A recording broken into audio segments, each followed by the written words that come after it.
Hello friends, मैं अभी मौर्य आप लोगों का एक बार पुनः स्वागत करता हूं अपने इस YouTube फैमिली में। आज की क्लास में हम जो बात करने वाले हैं वो बात करेंगे मिडेवल हिस्ट्री की ही श्रृंखला में। इससे पहले जो भी सारी क्लासें हमारी चल रही थी उसी को आज हम पुनः एक नए अंदाज में कंटिन्यू करेंगे। ठीक है, तो इससे पहले की जो भी सारी क्लासें हमारी हो चुकी हैं इस मिडेवल हिस्ट्री से रिलेटेड, उनमें से कुछ वीडियोस का लिंक आपको नीचे डिस्क्रिप्शन में मिल जाएगा। आप सहजता पूर्वक वहां से जाकर के पहले उन सारी क्लासों को देख लीजिएगा एंड तत्पश्चात आकर के इस क्लास में विजिट कीजिएगा। ठीक है, बाकी आज जो हम अध्ययन करने वाले हैं वो हम अध्ययन करेंगे उसी दिल्ली सल्तनत के संदर्भ में। जो भी हमारा टॉपिक चल रहा था उसी को आज हम पुनः एक नए अंदाज में क्या करेंगे, कंटिन्यू करेंगे।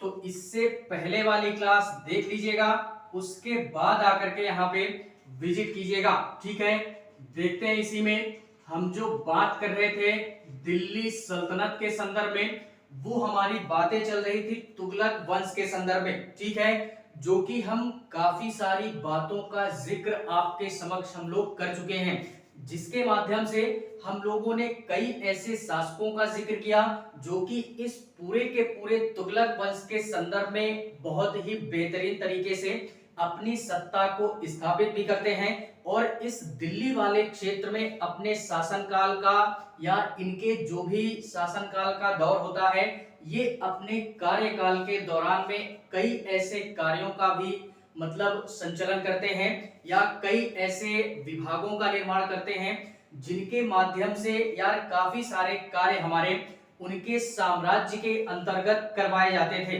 तो काफी सारी बातें हम लोगों ने की थी, जिसमें हम लोगों ने सर्वप्रथम गियासुद्दीन तुगलक, उसके बाद में मोहम्मद बिन तुगलक, फिलहाल में इसी का जिक्र हम लोग कर रहे थे मोहम्मद बिन तुगलक के संदर्भ में। तो इससे पहले की आप क्लास देख लीजिएगा, उसके बाद यहाँ पे आइएगा। हम लोग अपनी बातों का जिक्र कर रहे थे मोहम्मद बिन तुगलक के संदर्भ में कि काफी सारे कार्य ये करता है, लेकिन ये क्या करता है कि इसको इतिहासकारों ने या जो भी हमारे उस समय के इतिहासकार जो कि मिडेवल हिस्ट्री अर्थात मध्यकालीन इतिहास का संकलन कर रहे थे, जिन्होंने एक बेहतरीन अंदाज में इस पूरे के पूरे मध्यकालीन इतिहास में एक चैप्टर नाम बनाया जिसको दिल्ली सल्तनत के नाम से जानते हैं। और इस दिल्ली सल्तनत के अंतर्गत ये हमारा तीसरा वंश आता है जिसको हम लोग तुगलक वंश के नाम से जानते हैं। और तुगलक वंश में ये हमारा दूसरा शासक होता है जो कि दिल्ली सल्तनत वाले क्षेत्र पे अपनी सत्ता को क्या करता है, स्थापित करता है। तो इतिहासकारों ने इसको एक बुद्धिजीविता की भी संज्ञा दी, अर्थात बुद्धिजीविता से कहने से तात्पर्य है कि इसको एक बुद्धिमान सुल्तान की भी संज्ञा दी या बुद्धिमान शासक के तौर पे भी इसको जाना जाता है, या इसके पश्चात में कुछ इतिहासकारों ने इसको मूर्ख होने की भी संज्ञा दी थी। तो मूर्ख और बुद्धिमान का एक प्रकार से बोले तो कॉम्बिनेशन बोल सकते हैं कि दोनों का मिक्सचर था ये। और एक प्रकार से एक बात ये भी याद रखिएगा कि मोहम्मद बिन तुगलक पूरे के पूरे सल्तनत काल का एक ऐसा शासक था जो कि यार एक प्रकार से अगर हम बोलना चाहें तो सबसे ज्यादा पढ़ा लिखा शासक हमारा कौन था, वो था दिल्ली सल्तनत का मोहम्मद बिन तुगलक। और पढ़ने लिखने के साथ साथ में इसी कारणवश इसको बुद्धिजीविता की भी संज्ञा दी गई। और बुद्धिजीविता के साथ साथ में इसने अपने शासन काल के दौरान में कई ऐसे अभियान चलाए जो कि पूरे के पूरे अभियान इसके असफल होते हैं, जिस कारणवश इसको इतिहासकारों ने क्या कहा कि ये एक मूर्ख सुल्तान के तौर पे भी देखा जाता है। ठीक है, तो देखते हैं। और फिलहाल में ये इतना बुद्धिजीवी था कि ये बड़ा दूरगामी सोचता था। दूरगामी से तात्पर्य है कि यार ठीक है 10 साल 20 साल की सोचो तो ठीक भी है, 10 साल 20 साल के पश्चात का ये सोचता भी था, ये आने वाले 100 200 300 सालों के बारे में सोचता था कि मैं मतलब अभी के समय में जो सारी चीजें हो सकती हैं 100 साल बाद, 200 साल बाद, 300 साल बाद, उन सारे कार्यों को मैं अपने शासन काल के दौरान में अभी वर्तमान की स्थिति में कैसे कर सकता हूं। ठीक है, तो ये था हमारा मतलब एक प्रकार से दूरगामी प्रभाव या दूरदर्शी सोच थी इसकी। लेकिन दिल्ली सल्तनत के संदर्भ में अगर हम लोग बात करें तो ये 5 अभियान हमारे चलाता है, जो कि 5 के पांचों अभियान इसके क्या होते हैं, असफल होते हैं। आप 5 अभियान कौन से होते हैं?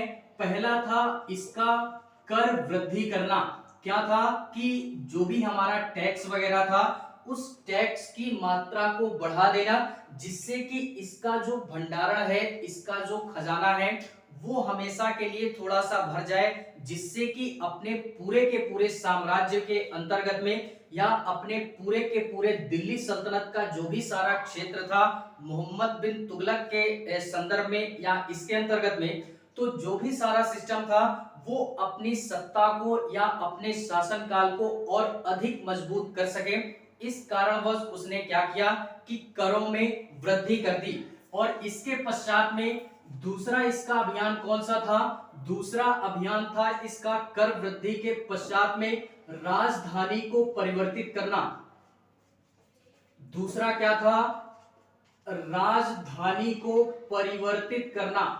ये भी इसका अभियान थोड़ा सा ये भी असफल होता है राजधानी परिवर्तित करने के क्रम में। और तीसरा इसका जो अभियान होता है वो होता है सांकेतिक मुद्राओं का लागू करना। सांकेतिक मुद्राओं को लागू करने का जो भी सारा प्रयास होता है यह भी इसका असफल अभियान होता है।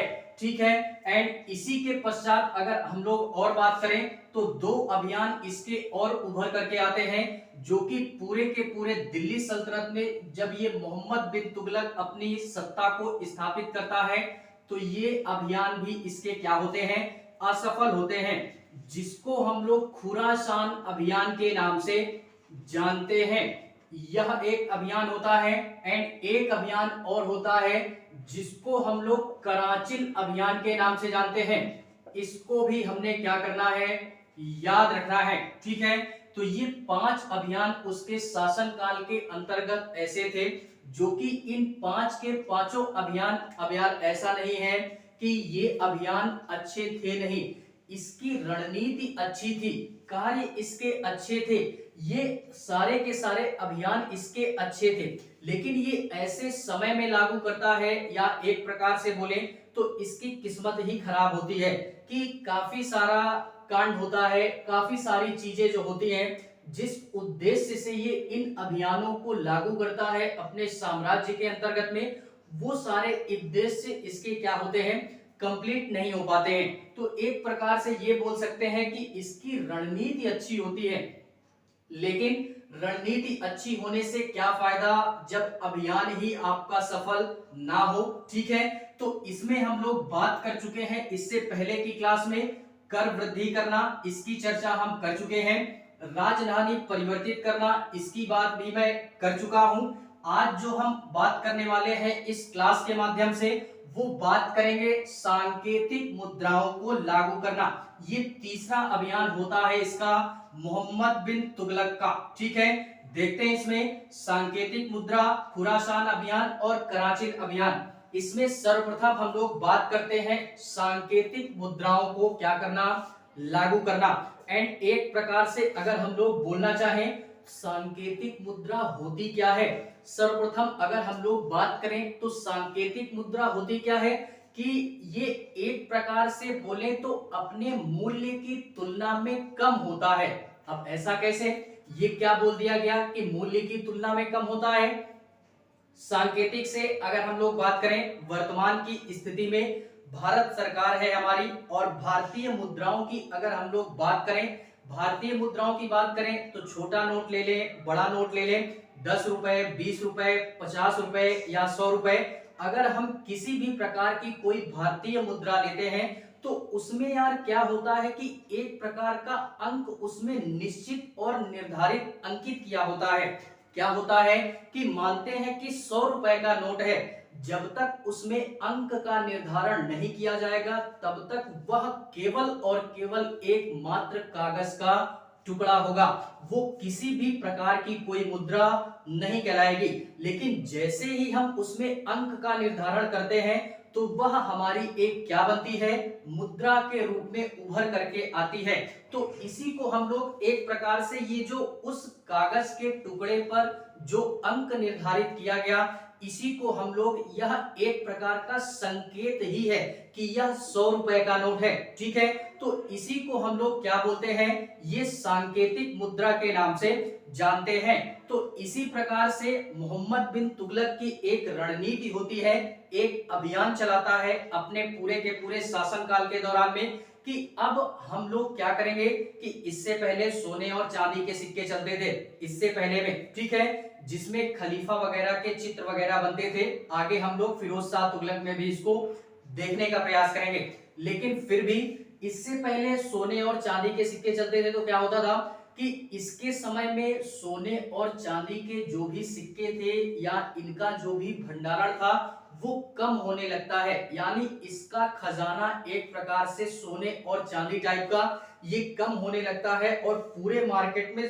सोने और चांदी के सिक्के ही चल रहे होते हैं।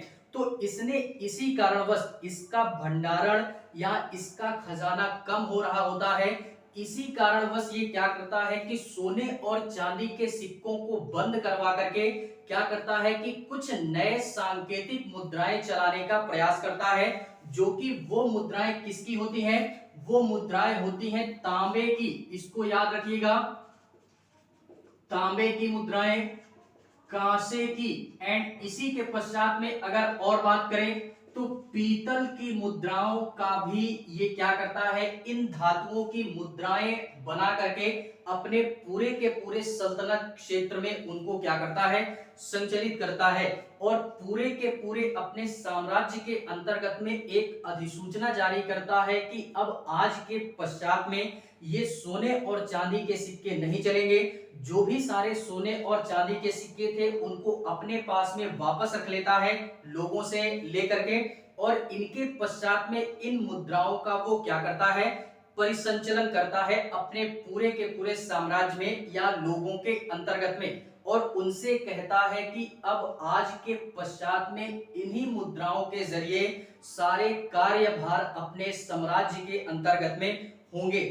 तो क्या होता है कि सारा का सारा अनुशासन, सारा का सारा साम्राज्य या सारा का सारा जो भी सारा कार्य होता था, अब वो चाहे किसी भी प्रकार का व्यापार हो, किसी भी प्रकार का बाजार से रिलेटेड सिस्टम हो, अन्य कोई भी कार्य हो, वो सारे के सारे कार्य अब अन्य मुद्राओं पर निर्धारित ना होकर के केवल और केवल तांबे, कांसे और पीतल के सिक्कों पर क्या होंगे, आधारित होंगे। अब जब यार ये सिक्के चला दिए गए साम्राज्य में, तो एक थोड़ा सा यहाँ पे अगर हम बोलना चाहें तो निगेटिव पॉइंट उभर करके आता है, या एक प्रकार से बोले तो एक भ्रष्टाचार की स्थिति पैदा होती है।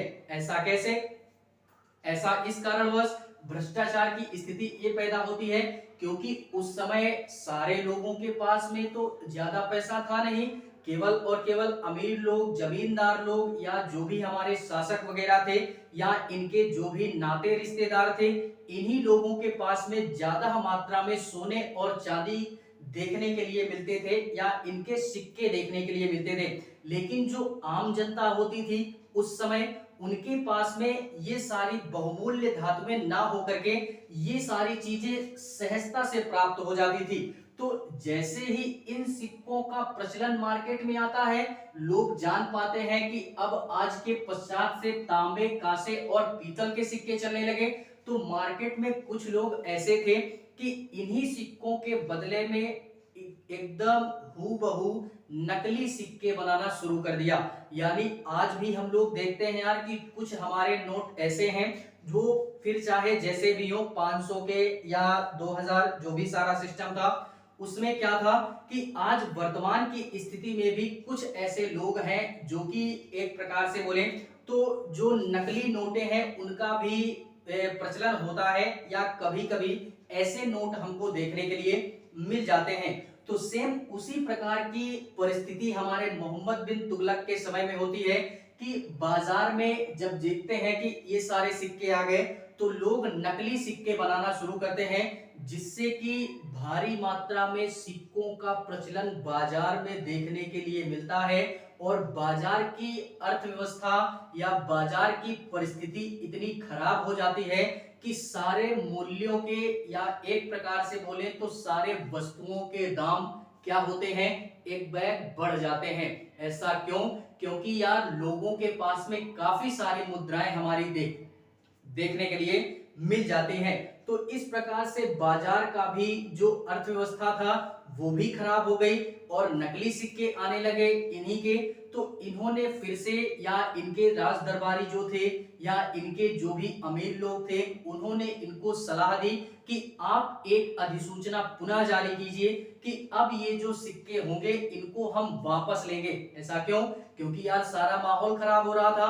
तो इसी कारणवश उन्होंने एक सूचना जारी की कि ये जो सिक्के होंगे इनको हम पुनः वापस लेंगे और इनके बदले में हम क्या करेंगे, पुनः सोने और चांदी के सिक्के पुनः लागू करेंगे।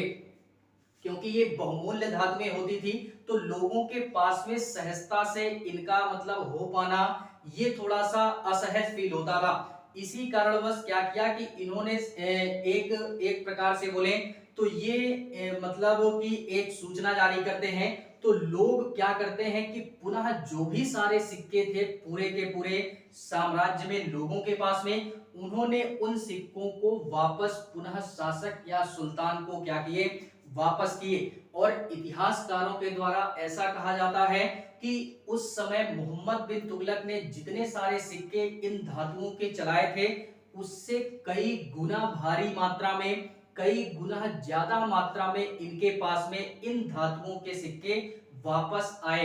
इससे कहने से तात्पर्य यह है कि मार्केट में सिक्कों का जो भी सारा प्रचलन था इन धातुओं से रिलेटेड वो काफी बढ़ गया था और नकली सिक्के इनके पास में काफी सारे जमा हो गए थे।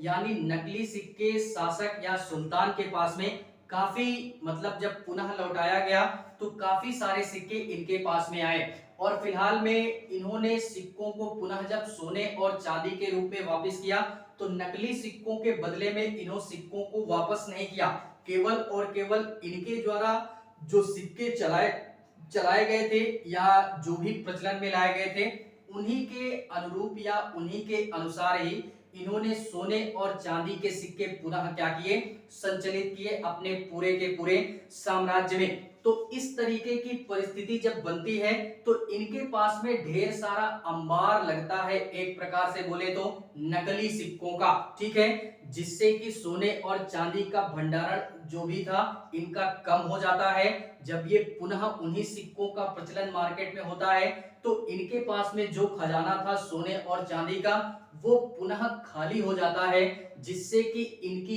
यह रणनीति भी क्या होती है, पूर्णतः असफल हो जाती है। ठीक है, तो ये तांबे, कांसे और पीतल के सिक्के भी इनके नहीं चल पाते हैं।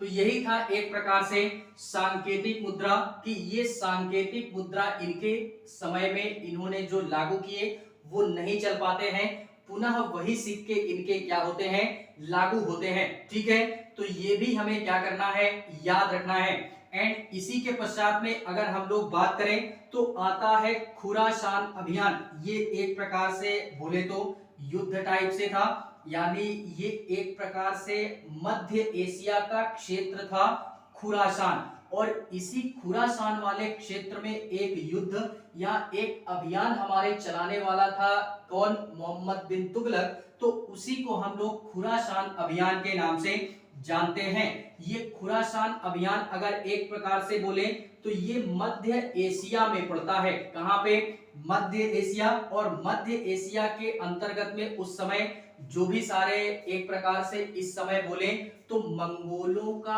आक्रमण भी इस समय समाप्त हो रहा होता है धीरे धीरे।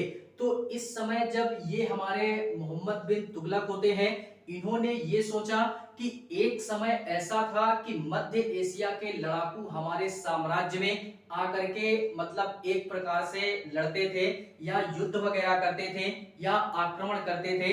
तो आज हम एक अभियान चलाते हैं या हम एक अभियान चलाने का फैसला करते हैं जिसको हम लोग खुरासान अभियान के नाम से जानते हैं। तो अब हम लोग मध्य एशिया वाले क्षेत्र में क्या करेंगे, अपना एक अभियान चलाएंगे।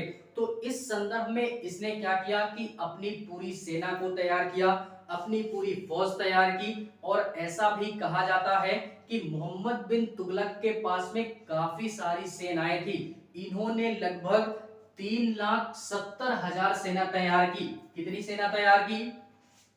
यानी 3,70,000 सेना तैयार की कि अब हमको कहां पे जाना है, खुरासान अभियान पे जाना है, अर्थात युद्ध के लिए जाना है। आप लोग तैयार हो जाइए। और हम लोग यार ये चीज जान चुके हैं कि इस समय तक स्थायी सेना की व्यवस्था हमारे हो चुकी थी। तो सेना हमारी स्थायी थी 3,70,000 सेना, और इनको एडवांस में मोहम्मद बिन तुगलक ने वेतन दे दिया था कि आप लोग तैयार हो जाइए, हम आपको एडवांस में पैसा देते हैं। पूरे के पूरे सेना को इन्होंने 1 साल का एडवांस में वेतन दिया।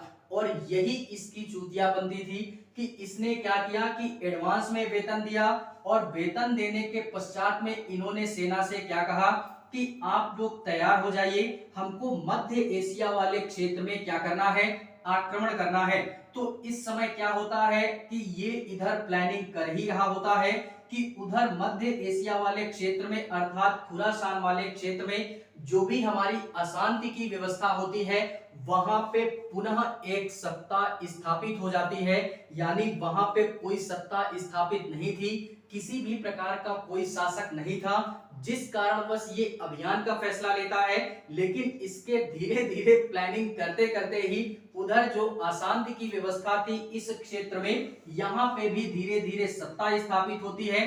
तो जिससे क्या होता है कि मोहम्मद बिन तुगलक ये अपने अभियान को क्या करता है, कैंसिल कर देता है कि अब हम लोग इस क्षेत्र पे आक्रमण नहीं करेंगे, वहां पे पुनः वहां का शासक अर्थात वहां पे सत्ता हमारी स्थापित हो चुकी है।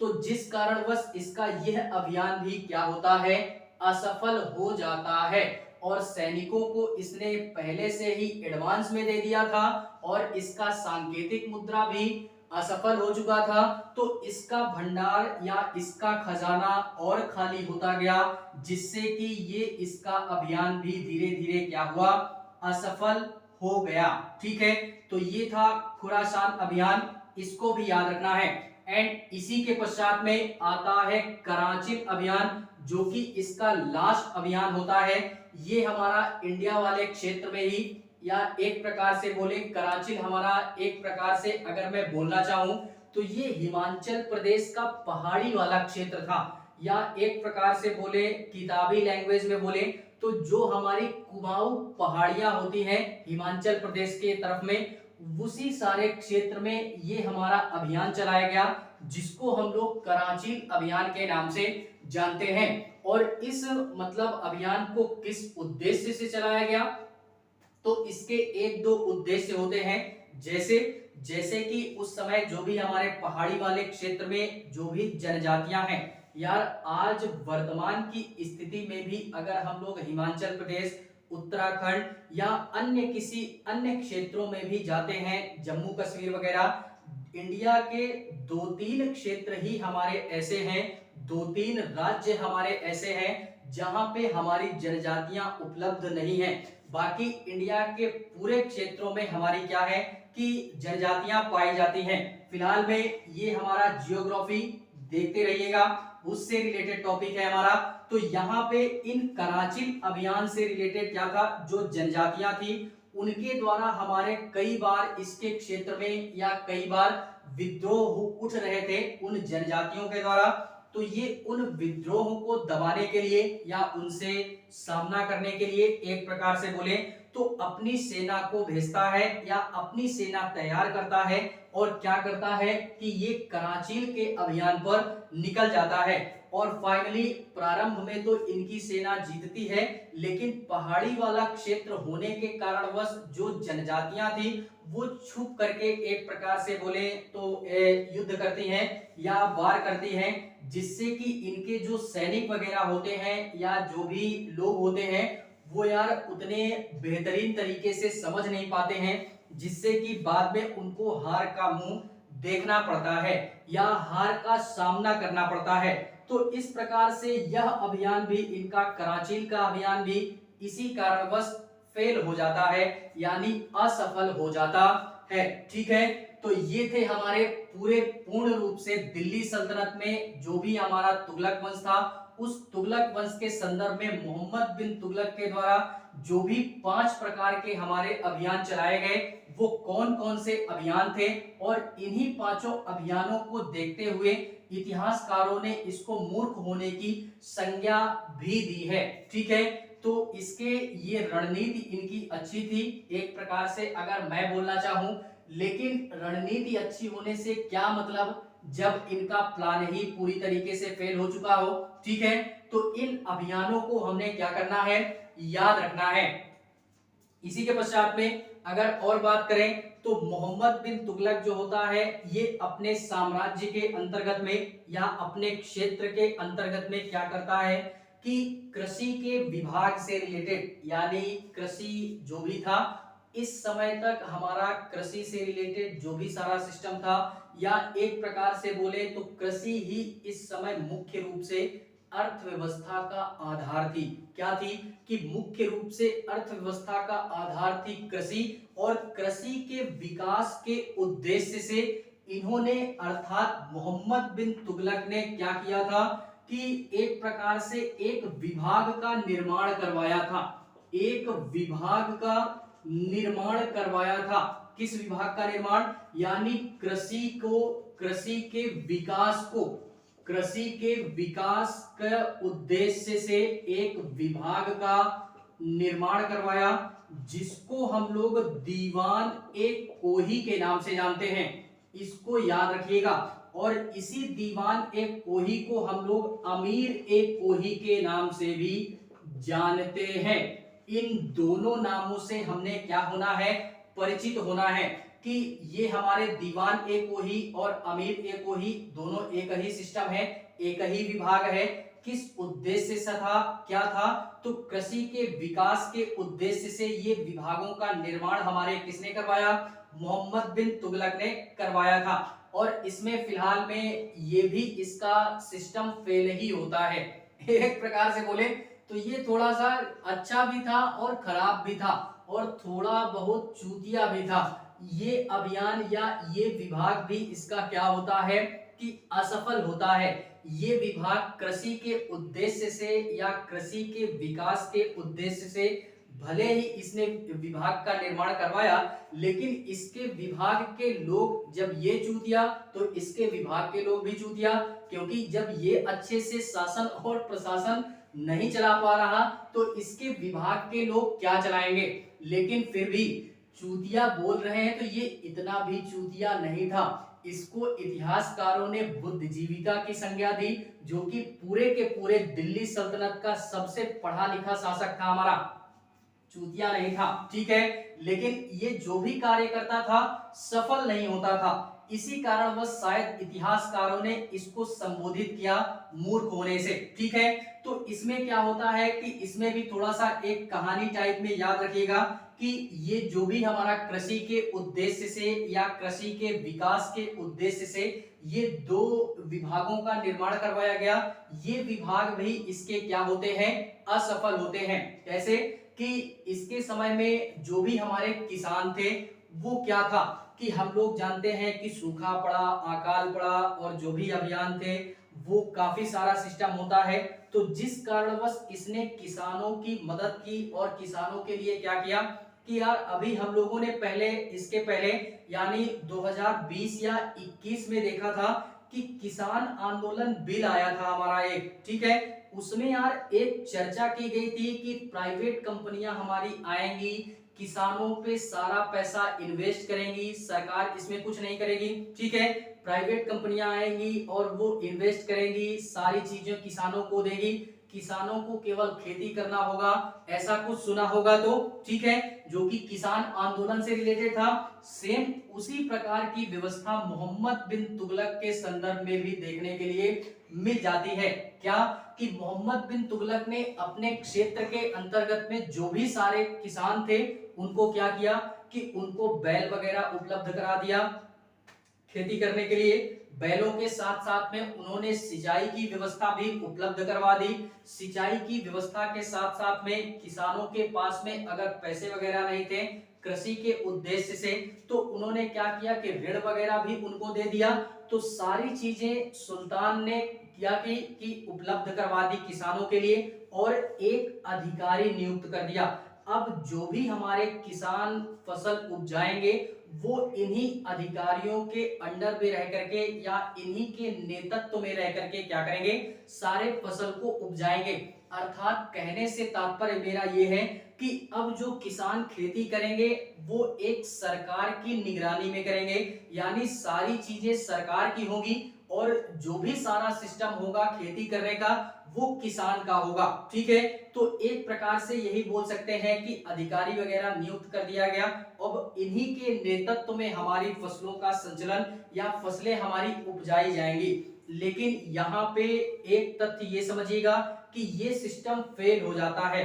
ये इनकी जो रणनीति होती है मोहम्मद बिन तुगलक की कि अब सरकार के द्वारा या सरकार के नेतृत्व में किसान हमारे फसलों को उपजाएंगे, तो ये अभियान या ये विभाग भी इनका क्या होता है, असफल हो जाता है। ऐसा क्यों? ऐसा इस कारणवश कि इसके एक दो कारण हो सकते हैं। कैसे?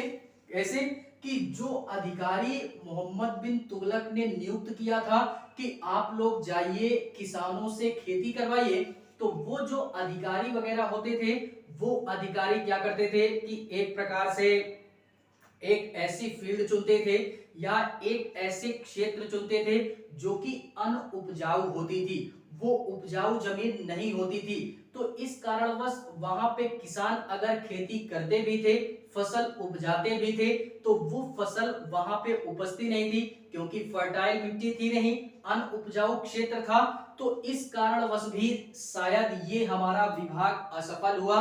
और दूसरा हमारा एक कारण और हो सकता है कि किसानों ने भी सारी चीजें राजा से ले ली, अर्थात सुल्तान से ले ली, बैल वगैरह ले लिए, सिंचाई की व्यवस्था ले ली। इस प्रकार की जितनी भी हमारी व्यवस्थाएं हो सकती हैं उन्होंने सरकार से उपलब्ध करवा ली। अब वो उस क्षेत्र में जाकर के खेती करते हैं जहां की मिट्टी क्या है, उपजाऊ नहीं है, तो वो खेती करना ही बंद कर देते हैं। इससे पहले वाले में तो कम से कम वो खेती करते थे, लेकिन इस वाले क्षेत्र में वो खेती करना बंद कर देते हैं एकदम पूर्ण रूप से। और जो अधिकारी होते थे जिनको एक प्रकार से शासक या सुल्तान ने पैसे वगैरह दिए थे कि आप किसानों के ऊपर क्या करेंगे, इन्वेस्ट करेंगे, तो वो अधिकारी भी पैसा वगैरह लेकर के झोल झाल कर देते हैं, पैसा वगैरह भी मार देते हैं, ठीक है। तो इस संदर्भ में यह रणनीति इनकी इन्हीं एक दो कारणों से ये कृषि के विकास इनका नहीं हो पाता इनके क्षेत्र में, जिससे कि यार काफी सारा अभाव देखने के लिए मिल जाता है। तो ये था हमारा एक प्रकार से याद रखिएगा कि दीवान एक कोही या अमीर एक कोही दोनों एक ही है। किस उद्देश्य से था? तो कृषि के विकास के उद्देश्य से था, लेकिन यह भी इसका क्या होता है, असफल हो जाता है, ठीक है। फाइनली इसका पूरा जो शासनकाल होता है इसी तरीके कार्य करते हुए या इन्हीं सारे कार्यों का संचालन करते हुए ये हमारे मोहम्मद बिन तुगलक का शासनकाल चलता रहता है।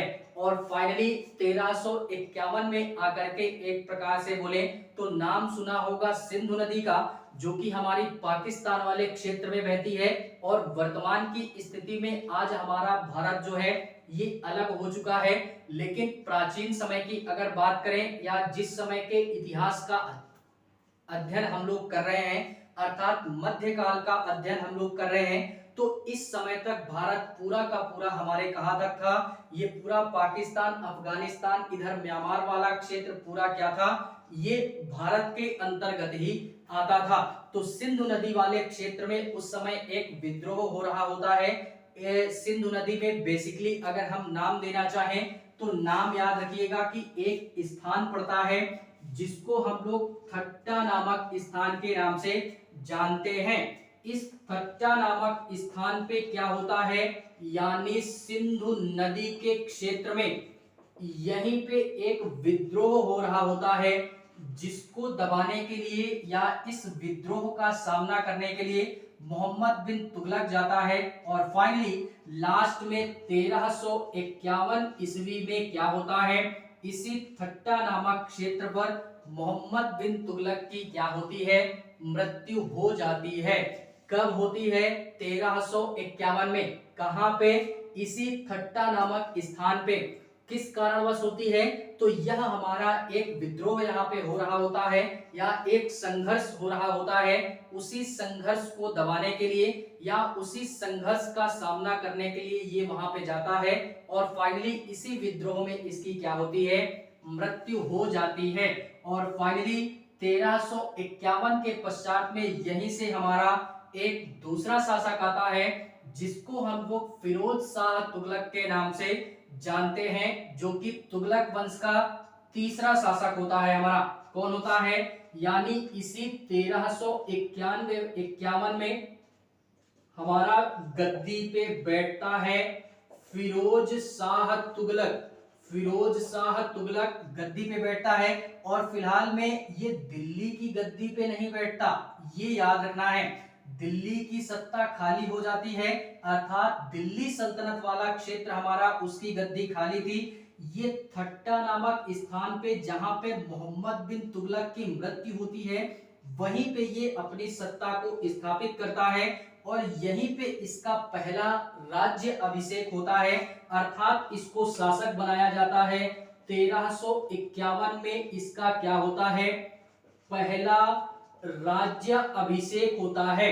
राज्य अभिषेक होता है, कहां पे होता है, तो इसी थट्टा नामक स्थान पे होता है। और फिलहाल में अगर हम लोग बोले तो फिरोज शाह तुगलक का जो शासनकाल होता है, ये पूर्णतः अगर हम लोग बात करें तो 1351 से लेकर के 1388 ईस्वी के मध्य में जो हमारा शासक इस पूरे के पूरे दिल्ली सल्तनत वाले क्षेत्र में बैठता है या दिल्ली सल्तनत की गद्दी को संभालता है, वो था हमारा फिरोज शाह तुगलक, जो कि मोहम्मद बिन तुगलक के पश्चात में शासक बनता है। और इसका पहला राज्य अभिषेक 1351 में थट्टा नामक स्थान पे, दूसरा राज्य अभिषेक इसके कुछ वर्षों बाद हमारा होता है, जो कि अब यह फाइनली दिल्ली की गद्दी पे बैठता है।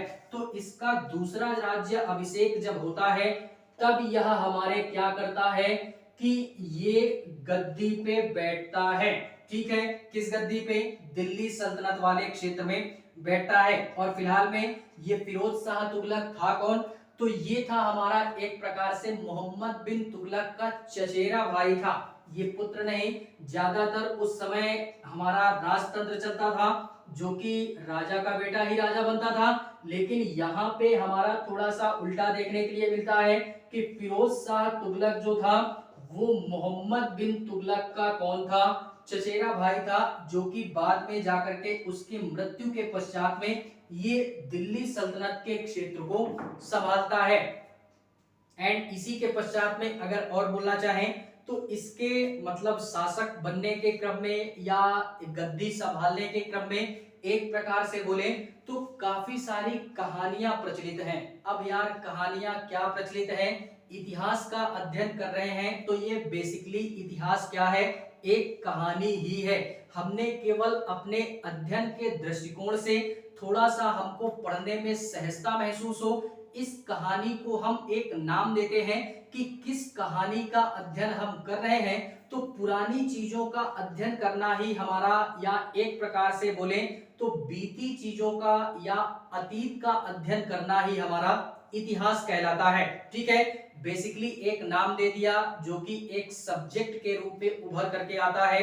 जिससे हमको पढ़ने में भी सहजता महसूस होती है, और कोई अगर पूछता भी है या हमको अध्ययन के दृष्टिकोण से हमको थोड़ा सा सहजता महसूस हो जाती है कि ये जो चीजें हम अध्ययन कर रहे हैं ये क्या पढ़ रहे हैं, किसके संदर्भ में पढ़ रहे हैं, यानी किस चीज से रिलेटेड टॉपिक हम पढ़ रहे हैं, तो ये जो कहानियां अतीत से रिलेटेड हम अध्ययन कर रहे हैं इसी को एक नाम दे देते हैं कि हम लोग थोड़ा सा इतिहास का अध्ययन करते हैं। और इतिहास हमारा एक ही है, केवल थोड़ा सा अध्ययन के दृष्टिकोण से सहजता महसूस हो, इस कारणवश इतिहासकारों ने इसको 3 भागों में तोड़ दिया है, प्राचीन, मध्य और आधुनिक के तौर पे। ठीक है, तो इसमें क्या होता है कि फिरोज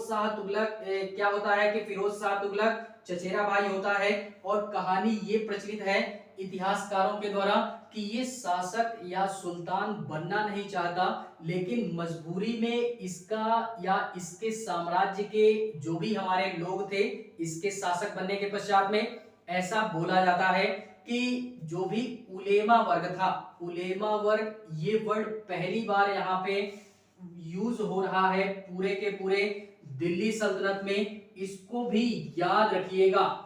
जो उलेमा वर्ग था हमारा फिरोज शाह तुगलक के साम्राज्य के, अर्थात उलेमा वर्ग किसको संबोधित किया गया, उस समय जो भी हमारे इस्लामिक धार्मिक गुरु थे, यानी इस्लाम को मानने वाले, इस्लामिक परंपराओं को मानने वाले जो भी हमारे धार्मिक गुरु थे उन्हों को ही इतिहासकारों ने उलेमा वर्ग कह करके संबोधित किया है। और फाइनली फिरोज शाह तुगलक के संदर्भ में यही बोला जाता है कि फिरोज शाह तुगलक शासक नहीं बनना चाहता, इसको इसके राज्य के जो भी हमारे उलेमा वर्ग के लोग थे और जो अमीर टाइप के लोग थे उन्होंने प्रोत्साहित किया कि फिरोज शाह तुगलक को दिल्ली की गद्दी पर बैठना चाहिए। ठीक है, तो एक कहानी ये प्रचलित है इतिहास में, एंड दूसरी कहानी ये प्रचलित है कि ये बनना चाह रहा होता है और बन भी जाता है फिलहाल में। तो इस तरीके की बहुत सारी कहानियां हैं जो कि अलग अलग इतिहासकारों के द्वारा अपनी अलग अलग राय व्यक्त की जाती है। ठीक है, तो ये हमारा इसको भी याद रखिएगा।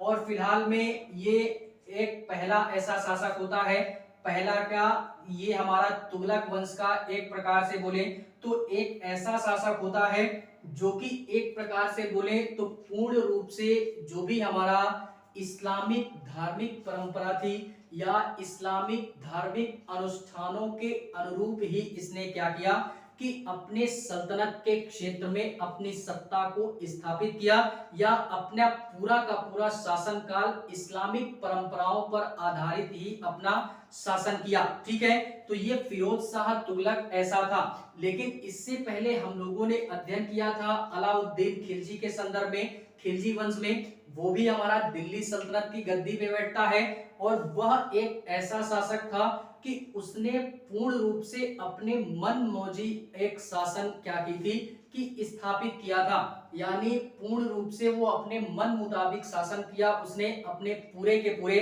शासन काल के दौरान में उसने इस्लामिक परंपराओं का पालन नहीं किया। तो वो अलाउद्दीन की बात थी, यहाँ पे ये बात है किसकी, फिरोज शाह तुगलक की बात है। फिलहाल में इन सारी चीजों को याद रखना है हमने। ये हमारा फिरोज शाह तुगलक जो होता है ये हिंदुओं को एक नाम देता है अपने साम्राज्य में, जिसको हम लोग जिमी कह करके क्या करते हैं, संबोधित करते हैं। क्या करते हैं, जिमी कह करके संबोधित करते हैं। उस समय फिरोज शाह तुगलक के साम्राज्य में जो हिंदू हुआ करते थे उनका ये अलग नाम था। ठीक है, और यह फिरोज शाह तुगलक पूरे के पूरे दिल्ली सल्तनत का एक ऐसा शासक था जिसने क्या किया था कि ब्राह्मणों पर, किसने, ब्राह्मणों पर एक कर लगाया जिसको हम लोग जजिया कर के नाम से जानते हैं। इस कर का वर्णन हम पीछे भी कर चुके हैं, यहाँ पे भी कर रहे हैं और आगे आने वाले इसी फिरोज शाह तुगलक में अभी हम लोग करेंगे भी। फिलहाल में ये हमारा जजिया जो एक प्रकार से यह एक प्रकार का कर होता है जो कि गैर मुसलमानों अर्थात हिंदुओं से लिया जाता है। इससे पहले ये हमारा हिंदुओं से भले ही कर लिया जाता था दिल्ली सल्तनत के विभिन्न शासकों के द्वारा, लेकिन ब्राह्मणों पर पहली बार ये लगने वाला जजिया कर हमारा कौन था? फिरोज शाह तुगलक लागू करता है। ठीक है, इसी के पश्चात में फिरोज शाह तुगलक को इसके शासनकाल के दौरान में जो भी हमारे अमीर वर्ग के लोग थे या जो भी उलेमा वर्ग के लोग थे या उस समय के ये सारे लोग थे या उस समय इसके दरबार में कुछ कवि वगैरह भी रहते थे, तो इन्होंने क्या किया है कि उस समय कवि वगैरह जो होते थे वो बेसिकली राजा के प्रोत्साहन में ही बातों का प्रचलन किया करते थे। अब यार आप ही बोलिए, इंडिया में रह करके आप यार बगावत किससे करोगे? रहते भारत में हो, खाते भारत सरकार का है, गाएंगे पाकिस्तान का? ऐसा नहीं ना, तो भारत सरकार का खा करके भारत सरकार का ही गाइए। तो सेम उसी प्रकार का सिस्टम था उस समय कि फिरोज शाह तुगलक के दरबार में जो भी सारे लोग थे या जो भी सारे कवि हुआ करते थे, जो भी सारे कवियों का जिक्र मिलता भी है, तो वो राजा के संदर्भ में अच्छी अच्छी बातों का प्रचलन ज्यादा करते थे। यानी जो भी सारी चीजें हुआ करती थी राजा के संदर्भ में अच्छी अच्छी बातें वो अपने पुस्तक में क्या करते थे? संकलित करते थे। ठीक है, तो इन्हीं सारी बातों को देखते हुए फिरोज शाह तुगलक के संदर्भ में ये बोला गया कि फिरोज शाह तुगलक अपने शासन काल के दौरान में काफी सारे विकासात्मक कार्य भी करता है और काफी सारे निर्माण कार्य भी करवाता है और इसी कारणवश इसको एक कल्याणकारी शासक के तौर पे भी जाना जाता है। ठीक है, तो उसको अभी हम लोग देखेंगे कि क्या क्या विकास के कार्य करवाता है। उसके पहले थोड़ा सा कंपैरिजन करते हैं। किसकी कंपैरिजन? ये करते हैं कि इससे पहले जो शासक था मोहम्मद बिन तुगलक अर्थात इसके चाचा का भाई था, और ये हमारा फिरोज शाह तुगलक जो कि दोनों ही भाई थे, दोनों में थोड़ा सा कंपैरिजन करते हैं कि उसके शासनकाल में वो कैसा था और इसका शासनकाल कैसा था।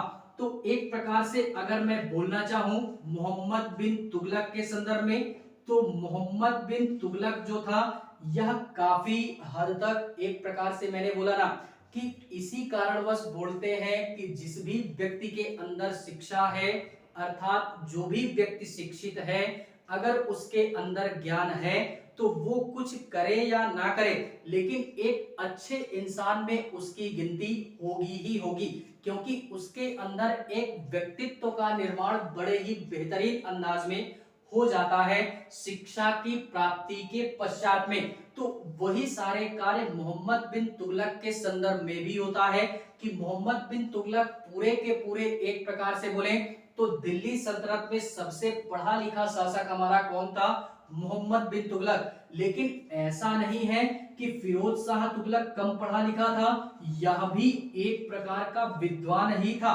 यानी यह भी कुछ कम नहीं था। फिरोज शाह तुगलक यह भी कम नहीं था। ठीक है, तो यह भी पढ़ा लिखा था लेकिन यह भी कुछ कम नहीं था, जिस कारणवश थोड़ा इनके भावों में, इनके विचारों में, इनके आचरण में थोड़ा सा अंतर देखने के लिए मिल जाता है, थोड़ा सा बदलाव वगैरह भी देखने के लिए मिल जाता है। यानी मोहम्मद बिन तुगलक अपने साम्राज्य के अंतर्गत में या अपने शासनकाल के दौरान में जो भी इनकी प्रजा हुआ करती थी, अब वो चाहे हिंदू हो या मुस्लिम हो या अन्य कोई कास्ट का व्यक्ति हो, सारे मतलब एक प्रकार से बोले सारे जातियों में, सारे धर्मों में इसकी एक अपनी सहिष्णुता की भावना थी, या एक प्रकार से बोले तो अपनी एक समान भाव थी, किसी में भेदभाव नहीं करता था। ये क्या करता था? हिंदुओं के त्योहार भी उसी प्रकार से मनाता था और मुस्लिमों के त्योहार भी उसी प्रकार से मनाता था।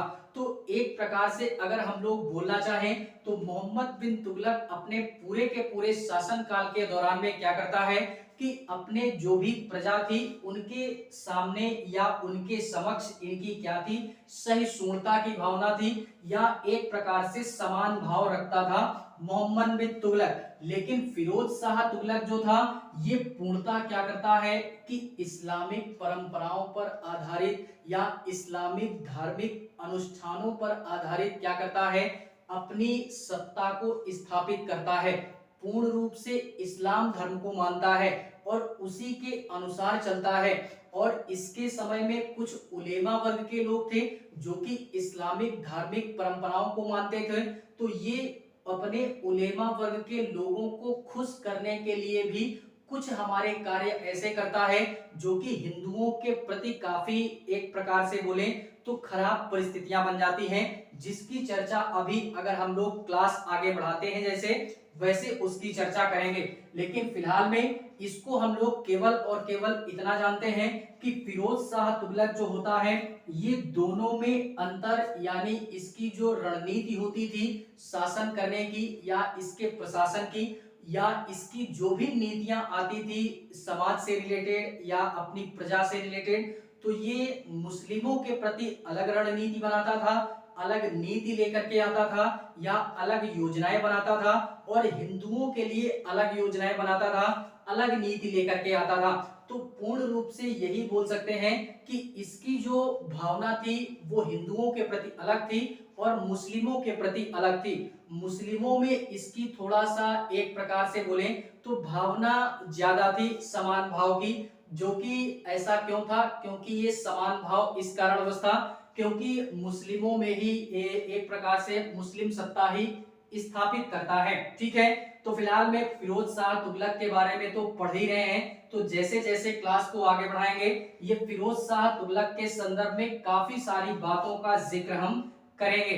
फिलहाल में इसके फिरोज शाह तुगलक जो था इसके संदर्भ में अगर और बात करूं मैं तो फिरोज शाह तुगलक से पहले इसके समय में दिल्ली सल्तनत वाले क्षेत्र में हमारे क्या होता था कि 24 प्रकार के करों का प्रचलन था। हमारा 24 प्रकार के करों का प्रचलन था, लेकिन जैसे ही फिरोज शाह तुगलक दिल्ली की गद्दी पे बैठता है तो ये क्या करता है कि ये इन सभी करों को अर्थात इन सभी टैक्स को समाप्त करके ये अपनी अलग एक रणनीति बनाता है और कहता है कि अब केवल और केवल 4 प्रकार के कर ही हमारे क्या होंगे, प्रचलन में होंगे। अब इन 4 प्रकार से यथा अर्थात इन 4 करों के अलावा अब जो भी हमारी प्रजा होगी या जो भी हमारे समाज के व्यक्ति होंगे उसके सिवा अब अन्य किसी भी प्रकार की कर देने की आवश्यकता नहीं है। लेकिन ये जो 4 प्रकार के कर होंगे इनको देना सभी के लिए आवश्यक है, चाहे वो हिंदू हो या मुस्लिम हो। ठीक है, देखते हैं वो 4 प्रकार के कर हमारे कौन कौन से थे। तो वो कर हमारे ऐसे थे, पहला कर था हमारा जिसको हम लोग खम्स के नाम से जानते हैं, याद रखिएगा सारी चीजें, खम्स के नाम से जानते हैं। दूसरा हमारा खराज के नाम से जानते हैं। तीसरा हमारा जजिया कर के नाम से जानते हैं। चौथा कर हमारा आता है जिसको हम लोग जकात कर के नाम से जानते हैं। तो ये 4 प्रकार के कर फिरोज शाह तुगलक के शासन काल के दौरान में देखने के लिए मिल जाते हैं, जिसमें से इन्हीं करों के माध्यम से जो उस समय की सरकार थी अर्थात जो उस समय की हमारे फिरोज शाह तुगलक का समय था, उस समय क्या था कि ये सारा सिस्टम चलता था और इन्हीं करों के माध्यम से एक प्रकार से हमारे साम्राज्य को मजबूतीकरण और विस्तारीकरण प्रदान किया जाता था, जो कि आज वर्तमान की स्थिति में भी कुछ ऐसा ही है। भारत देश के संदर्भ में अगर बात करें तो आज कई ऐसे कर भारत सरकार के द्वारा लगाए जाते हैं या कई ऐसे टैक्स भारत सरकार के द्वारा लगाए जाते हैं जो कि हर एक व्यक्ति किसी ना किसी माध्यम से उन टैक्स को चुकाने में सक्षम है। अब वो चाहे किसी भी प्रकार का कोई बड़ा टैक्स हो या किसी भी प्रकार का कोई छोटा टैक्स हो, ठीक है, तो सारे लोग आज कुछ ना कुछ टैक्स के रूप में भारत सरकार को पे करते हैं। ठीक है, तो टैक्स भी कई प्रकार के हैं और कई हजारों ऐसे विभाग हैं जिनके माध्यम से सरकार के पास में टैक्स आता है। ठीक है, तो ये आज वर्तमान की स्थिति है। और फिलहाल में मध्य की स्थिति की बात करें तो फिरोज शाह तुगलक के समय में 4 प्रकार के टैक्स देखने के लिए मिल जाते हैं। ठीक है, तो फिलहाल में आज के लिए बस इतना ही। मिलेंगे इसी के नेक्स्ट पार्ट में, इसी दिल्ली सल्तनत के नेक्स्ट पार्ट में, जिसकी चर्चा को हम आगे बढ़ाएंगे। यानी हम लोग कल या इसके नेक्स्ट पार्ट में अपनी चर्चा को फिरोज शाह तुगलक को लेकर के फिर से एक बार पुनः आपके समक्ष हम पेश होंगे। फिर भी क्लास अगर अच्छी लगे तो लाइक करें, कमेंट करें और चैनल को सब्सक्राइब जरूर करें। बाकी मिलेंगे इसी मध्यकालीन की श्रृंखला में किसी नेक्स्ट पार्ट में। तब तक के लिए जय हिंद।